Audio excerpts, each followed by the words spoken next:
Well, first off, guys, I just like studying BYU's team and preparing for this, and we had some time to prepare, so I got to spend more time watching tape of them than you normally would this time of year. Well, with the week off, I'm just incredibly impressed with the job that Mark has done. And you looked at their team last year and the jump that they've made and the offensive numbers and the things they're doing, the rebounding, and I'm saying all that because I'm really pleased with the win because I think we beat a great team. I'll let you guys get to the questions because we got a long flight home and a quick turnaround, so I don't want to be stuck up here all night. But I'm really proud of our kids. I thought we turned it over early, and we certainly weren't great offensively early. But if you just turn it over carelessly, you're not going to have chances to score. I mean, my gosh. And I think some of our turnovers were careless. There was some forced ones for sure. I thought Mark did a nice job of coming out of timeouts and trapping us, and they got a couple of forced ones with their pressure. But we had some really careless ones, just dropping the ball or throwing it out of bounds. And I thought we kind of settled down and found a rhythm offensively in the second half.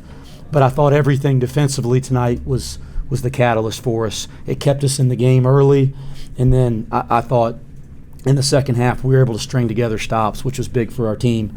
These two guys beside me were just terrific. It's good to have Aziz back. He was just been able to practice for the first time the last 2 days. I didn't know if he would go until warm-ups, and he didn't say I feel good, he said I feel great, and that made me feel great. And I thought he had a terrific, not just his line, guys. I mean, the 10 defensive rebounds, and I felt like he had more. His impact on the game was tremendous, and that's what we've come to expect until he had the back injury. And then this joker to my right here, I mean, he was so dang good. He was so good. I mean, and he knows I'm hard on him. Shoot, he's hard on me too, but I'm hard on him. I could tell him every mistake he made because he made a couple bad ones. But outside of 2 or 3 mistakes, he was terrific, and he kept our team together, him and John Newman, with a lot of leadership. So proud of the win, good win against a great team, and now we got to turn around quickly because that's what you're going to be playing great games every night, and we got a quick one against Texas on Tuesday. Questions for the group? So over the final 12 minutes, BYU made 3 baskets. They missed 14 of their final 17 shots. What did you guys do defensively in that final stretch where you were able to kind of adjust to what they were doing offensively and shut them down so effectively?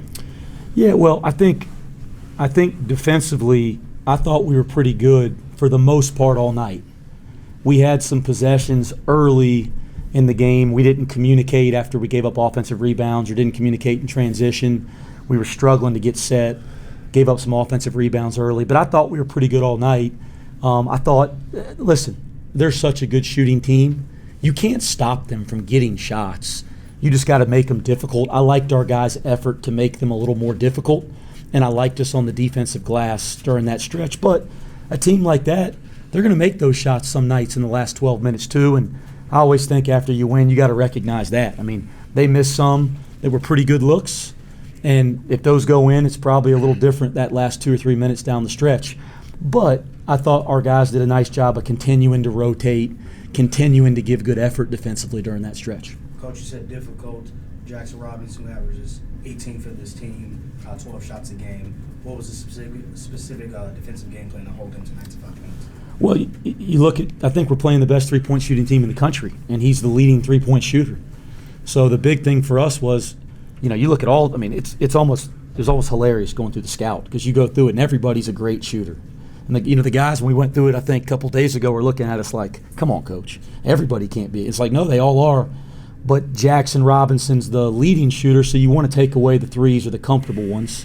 And then he's got the ability to go do a little bit more. It's what we saw on tape. He's the guy that can put it down and kind of go make a play one-on-one. Again, he's going to make some of those. He's going to have better nights. I was proud of the way our guys gave effort, and probably fortunate that he didn't have a great night tonight shooting the ball. You started the game small. You went back big in the second half, and obviously these 2 guys sitting with you did a good job. But then Dan came and got his points in the second half. So what was the reason for the start of Dan and the adjustment? Well, AZ just practiced for the first time the last 2 days, and I didn't even know if he was going to be able to play till warm-ups. So I'm not going to start him because we had to make plans to get ready to play the game. So we planned on starting Dan. I thought his minutes in the first half, he looked like AZ again. And he didn't really look like AZ in practice yesterday, right? Yeah, he's probably stretching his back right now. But he looked like AZ again, so talked to him at halftime, and I told him, you good? He said, I'm great. I feel good. I said, well, let's roll, and let's get back to that lineup that we were starting before you got hurt. And it was simple as that, but I did think Dan's minutes were really impactful in the second half. AZ, you obviously faced BYU in the past during your time at Utah Valley. A lot of these players you were familiar with. Was there anything that you were able to take from your past battles against them that kind of helped you out tonight, preparing for them? Not really. I just, every game I play, I just be me and trying to like go hard. And obviously that's what I did tonight, trying to give my best. Even like I didn't practice well the last 2 days, so I just be there and trying to give my best, and that's what I did. Yeah. Your team won here You did last too. You year. kind of just Did you feel like you're confident? You did a Do you great like job. the jostling with the crowd a little bit? You know, obviously they knew you. Yeah, I felt confidence, and I just love like when we're on the road. I just love it to play like that, and yeah, I had a confidence when we get here since like we beat them last year. So I was very excited to play here again. Did you think Trevin Nell would ever miss? Say it again? 21 nil.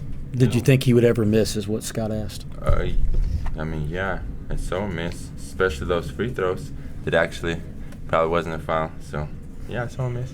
How was it for you with the atmosphere? Was cool. I prefer them not to have the run to experience that atmosphere, but once it happens, pretty cool to play against it. So. Coach Miller, were you surprised that they left Nell on the bench for as long as they did in that second half or 5-minute plus stretch? Guys, I wasn't thinking about it. Okay. I'll tell you what, Mark can really, really coach. So that's what I know. I know he can really, really coach. And I'm trying to figure out how to coach my dang team. I ain't thinking about what the other team's doing. But he can really coach. He's got a great team. They're going to have a lot of success this year. They already have. Holding them under, I think they can average 90 plus, and you hold them to 60. So just talk about how impressive that is. Yeah, again, I thought our defense tonight came alive for the first time in a long time. It really did, and it kept us in the game early when we were turning it over and struggling to put it in the basket. And then I thought in the second half we were able to really string together some stops. So I was really proud of the way we defended against, again, I think an incredible offensive team. So that was good. We have not guarded well recently.